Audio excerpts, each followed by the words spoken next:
अभी मैं एक सुन रहा था कि रात को समा टीवी अब्दुल हलीम खान का है। मैं ये भी बता दूं, गवर्नमेंट का टीवी है। वो रात को वहां पे बैठ के एक एंकर है तलत हुसैन, उसका भी आपने भी इमरान खान का नाम ले लिया।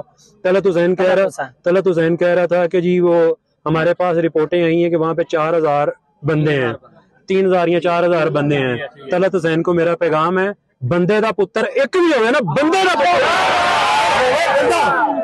एक भी हो बंदा ते वो भी बड़ा होता है। ठीक है, तलत हुसैन को मेरा पैगाम है कि तुम्हें पैदा करने वाला भी एक ही बंदा था जो तुम्हें दुनिया में ले आया है। ठीक है, तो यहाँ पे कोई 4,000 बंदों की जरूरत नहीं पड़ी उस वक्त। तो बजाय इसके कि तुम फलस्तीनी कॉज को सपोर्ट करो, तुम वहां पे बैठ के हमारे ऊपर भौंक रहे हो। मैं कभी इतने हार्श वर्ड्स यूज नहीं करता, खास तौर पे जर्नलिस्ट के लिए, लेकिन जो ये डिजर्व करता है उसके लिए ये बोलने की ऑन कैमरा मैं करेज भी रखता हूं।